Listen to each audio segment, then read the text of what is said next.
Ted Bundy foi um serial killer americano que sequestrou, estuprou e matou várias mulheres por volta de 1970.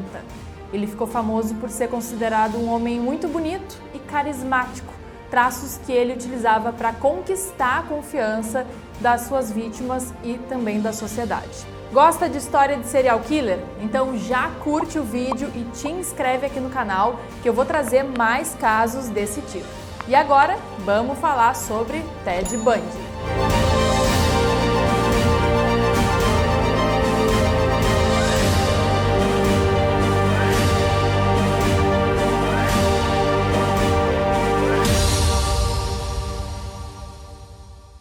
Theodore Robert Cowell nasceu em 24 de novembro de 1946 em Vermont, nos Estados Unidos. Filho de Eleanor Louise Cowell, Ted nunca conheceu o pai. Falaram na época que ele era um militar da Força Aérea Americana, mas isso nunca foi confirmado.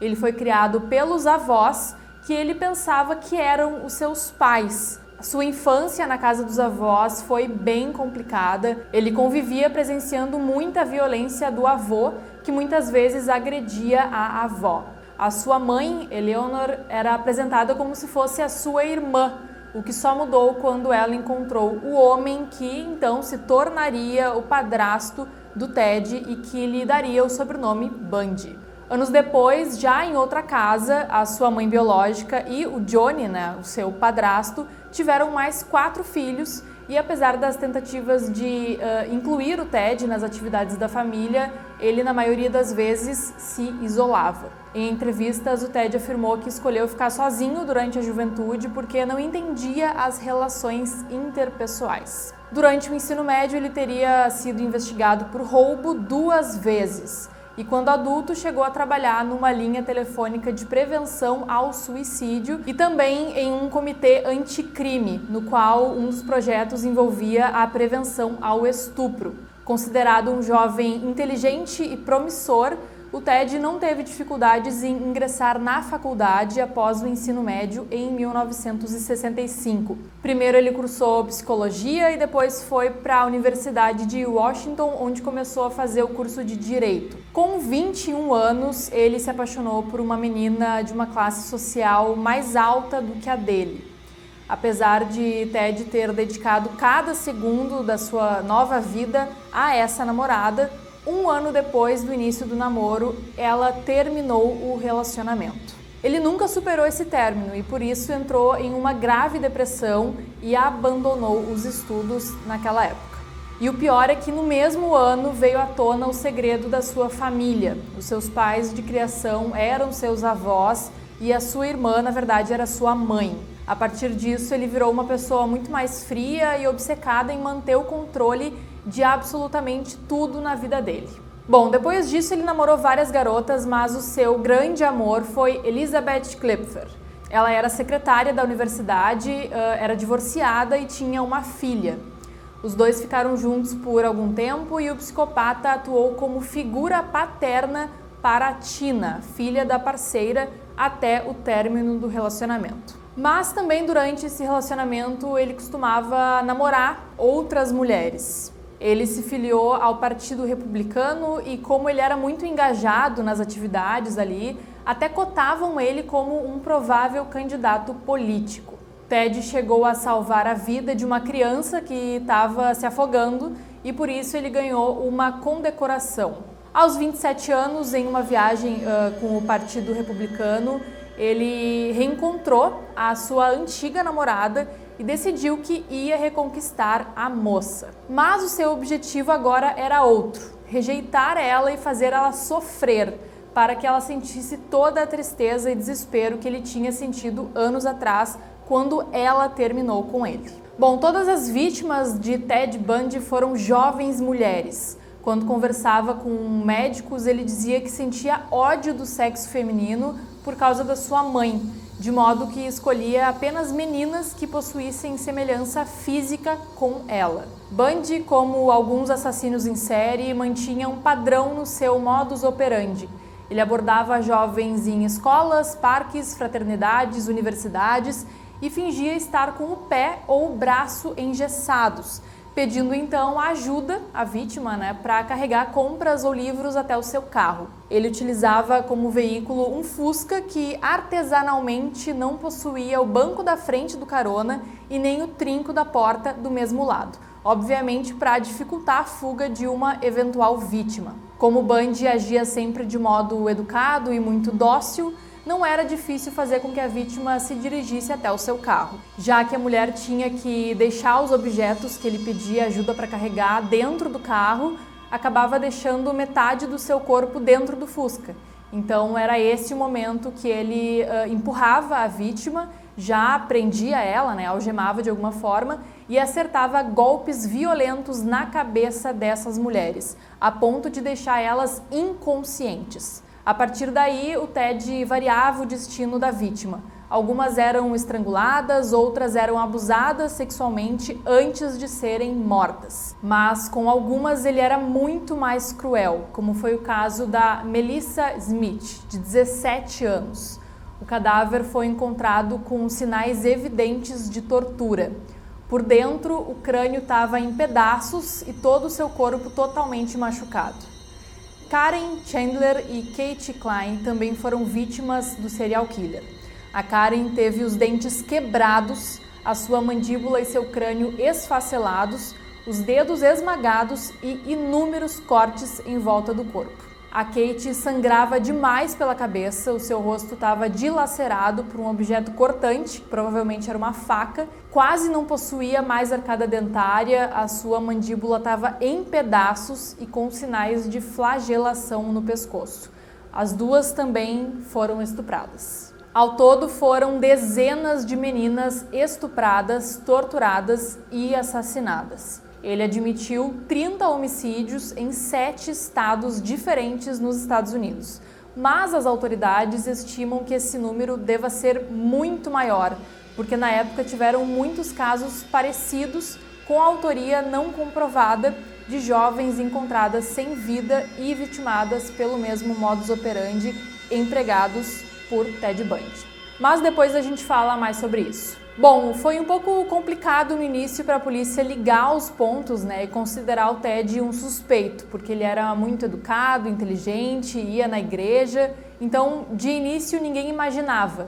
Mas aí começou a sair no jornal, na televisão, teve o retrato falado também, Aí a Elizabeth, uma ex-namorada, sabia que o Ted se mudava toda hora e resolveu ligar para a polícia e falar o que ela estava suspeitando, que o Ted era o responsável por essas mortes. Então a polícia a princípio não deu muita bola para ela, mas continuou investigando. E como o Ted ainda não sabia das investigações, ele continuou viajando pelos Estados Unidos, seduzindo e assassinando algumas mulheres. E foi por acidente, em agosto de 1975, que Ted foi preso pela primeira vez. Um oficial de trânsito realizava um procedimento padrão, tentando parar um carro que ia em alta velocidade. Mas as suas suspeitas cresceram quando esse motorista tentou fugir, desligando as luzes do carro e desrespeitando os sinais vermelhos. Então, quando finalmente ele conseguiu alcançar esse carro, o guarda revistou o veículo e, para sua surpresa, encontrou algemas, um picador de gelo, um pé de cabra, uma meia calça com buracos para os olhos e alguns outros itens um tanto quanto questionáveis. O oficial de trânsito resolveu levar o rapaz por suspeita de roubo. Bom, até então era só isso mesmo, mas aí eles decidiram continuar investigando tudo aquilo. Mas aí, nessa hora, eles lembraram da ligação da ex-namorada e começaram a ver que aquela história poderia sim fazer sentido. Então eles foram atrás dela, dessa ex-namorada do Ted, para pegar um depoimento dela novamente. E já que agora o Ted sabia que a polícia estava de olho nele, ele resolveu vender o carro nessa época, o carro que ele usava para praticar a maioria dos crimes. A polícia conseguiu achar esse carro para poder investigar e lá encontraram várias evidências de mulheres que tinham sido encontradas mortas. Fios de cabelo, impressões digitais e evidências sanguíneas. Bom, e como os crimes foram cometidos em vários estados, os detetives de todas essas cidades se reuniram para juntar as evidências, as informações, para ver se eles conseguiam provar finalmente que o assassino era o Ted e conseguir prender ele. E como o Ted era formado em direito também e se achava muito inteligente, ele disse que não tinha ninguém melhor para defender ele no tribunal do que ele mesmo. O juiz acabou autorizando e com isso ele também tinha o direito de frequentar a biblioteca do fórum para fazer pesquisas e montar a sua defesa para o julgamento. E no dia 7 de junho de 1977, no recesso de uma audiência preliminar, ele foi autorizado a consultar uns livros e as algemas foram retiradas para ele poder fazer essas pesquisas. E nessa hora apenas um policial ficou vigiando, então ele acabou conseguindo fugir pela janela e sumiu. A polícia foi atrás, mas não conseguiram achar mais ele. Nesse momento, Bundy já era temido e procurado em todo o país. Ele também conseguiu fugir da prisão uma segunda vez, utilizando os tubos de ventilação na madrugada de 30 de dezembro de 1977. No dia 14 de janeiro de 1978, ele invadiu a casa de uma fraternidade da Universidade Estadual da Flórida, espancou e estrangulou até a morte 2 meninas, estuprando uma delas e mordendo suas nádegas e um mamilo. O assassino também bateu na cabeça de outras 2 moradoras da casa que conseguiram sobreviver. Uma outra moça que morava na casa explicou à polícia que ela chegou em casa por volta das 3 da manhã e notou que a porta da frente estava entreaberta. Quando ela entrou, então, ela ouviu passos apressados no andar de cima da casa e se escondeu atrás de uma porta. Foi aí que ela viu um homem vestindo um boné azul e carregando algo que parecia um tronco. Ele ainda invadiu outra residência naquela noite e tentou estuprar uma jovem, mas acabou desistindo por medo de ser capturado. A polícia logo suspeitou que o Ted poderia ser o responsável por esses crimes e já colocou ele na lista dos 10 criminosos mais procurados dos Estados Unidos. E no dia 9 de fevereiro de 1978, Bundy matou novamente. Dessa vez a vítima foi Kimberly Leach, de 12 anos, que ele sequestrou, mutilou e jogou em um rio. E uma semana depois do sumiço dessa jovem, ele cometeu mais um erro: dirigir um veículo roubado na Flórida. Então ele foi parado na rodovia e preso.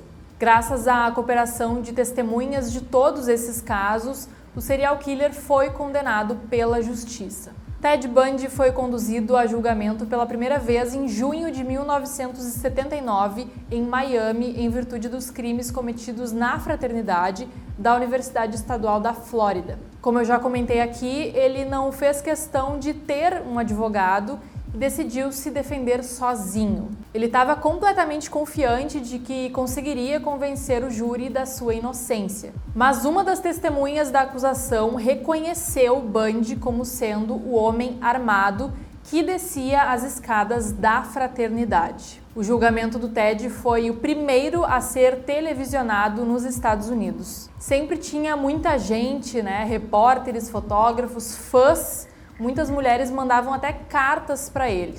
E além do reconhecimento de uma testemunha, a tese defensiva foi ainda mais enfraquecida com o depoimento do odontologista, que descreveu as marcas de mordidas encontradas no corpo de uma vítima e apresentou fotografias retiradas na noite do homicídio.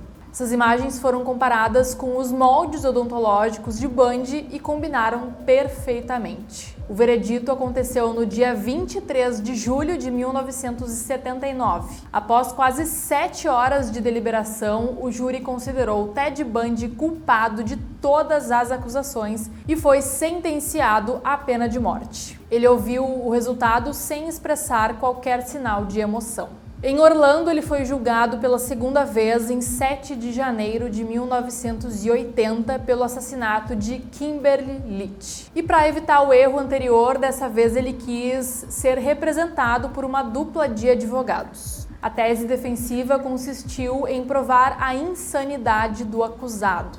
Mesmo com todos os esforços da defesa, a acusação apresentou 65 testemunhas que conectavam Bundy à vítima no dia do desaparecimento. Um detalhe bem curioso foi que durante a fase de condenação, o Ted surpreendeu a todos chamando a jovem Carole Boone como testemunha de defesa e pedindo ela em casamento durante o seu depoimento. Na verdade, eles já namoravam naquela época, né? Ela sempre dava entrevistas defendendo ele e tal, mas ela demorou para aceitar que Bundy era o responsável por todos os crimes. Quando ela pediu o divórcio, o casal já tinha tido uma filha. Então, com essas sentenças de morte, Ted Bundy foi encaminhado para o corredor da morte da prisão estadual da Flórida, onde permaneceu por quase uma década. Durante o período em que ficou preso, ele concedeu algumas entrevistas para jornalistas. Tem várias na internet. Nas primeiras entrevistas, ele nega que seja o responsável pelos assassinatos.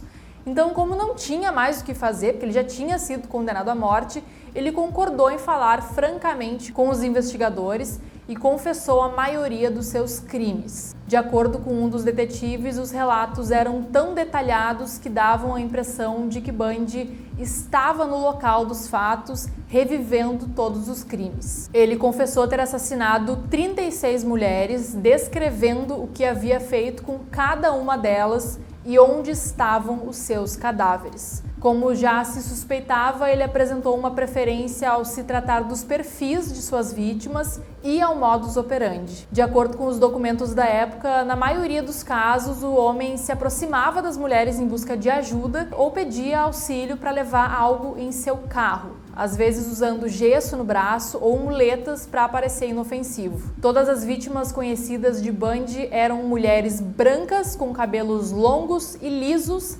repartidos ao meio. A maioria era de classe média, tinha entre 15 e 25 anos e era estudante universitária. O grande amor da sua vida, Elizabeth Klepfer, também tinha esse perfil.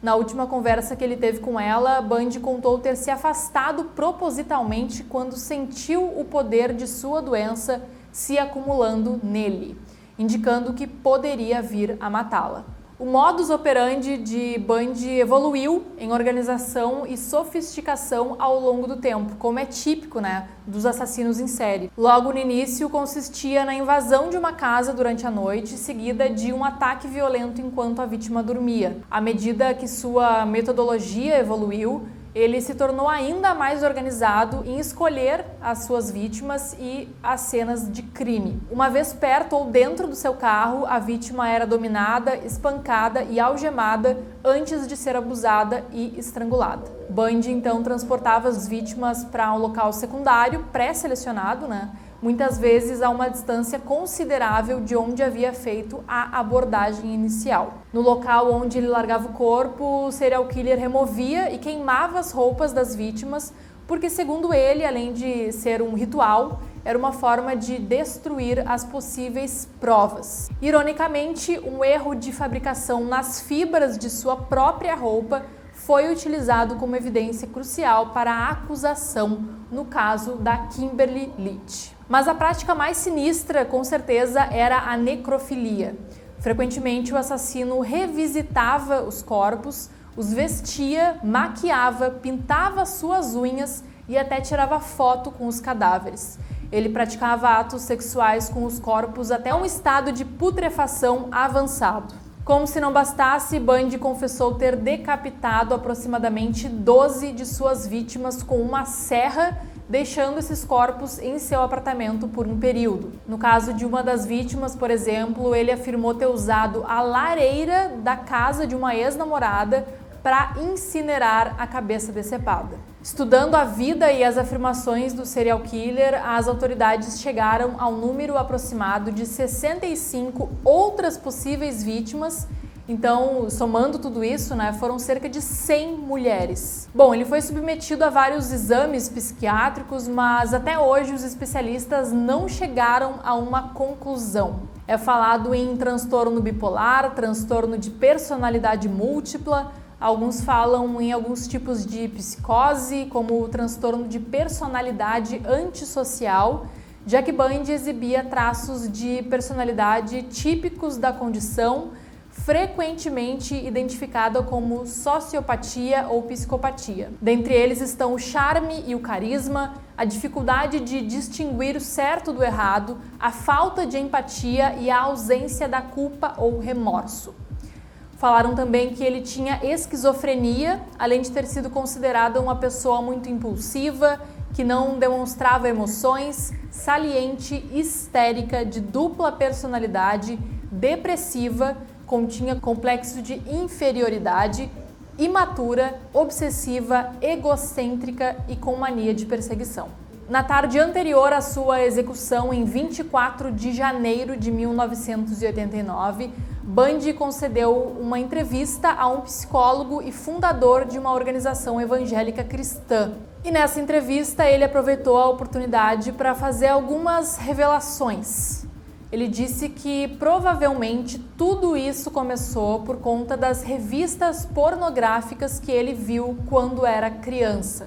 Algumas dessas revistas mostravam atos muito violentos e com isso ele começou a imaginar como seria isso na vida real. Testemunhas contam que o Ted passou as últimas horas da sua vida chorando e rezando. A execução estava marcada para o dia 24 de janeiro de 89 e do lado de fora, aproximadamente 2.000 pessoas cantavam, dançavam e soltavam fogos de artifício, aguardando ansiosamente essa execução. Suas últimas palavras foram: Jim e Fred, eu gostaria que vocês dessem meu amor à minha família e amigos. Jim Coleman era um dos seus advogados e o Fred Lawrence era um ministro metodista que rezava com Bundy durante a noite. Ele também pediu desculpas à sua mãe por toda a dor que causou à sua família. Então, no dia 24 de janeiro de 89, às 7h06 da manhã, ele foi executado e quem acionou a cadeira elétrica foi uma mulher.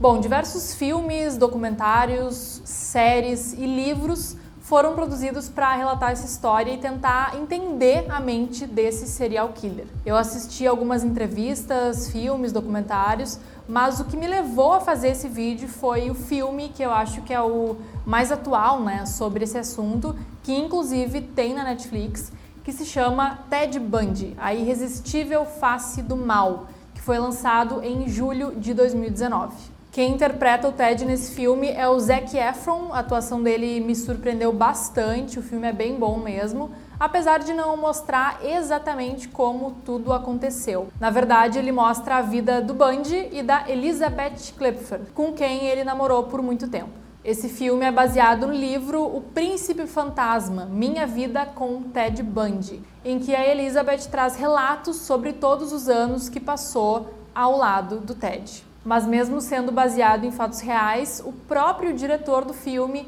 admitiu em diversas entrevistas que alguns fatos da vida do Bundy foram alterados para deixar o filme mais dinâmico.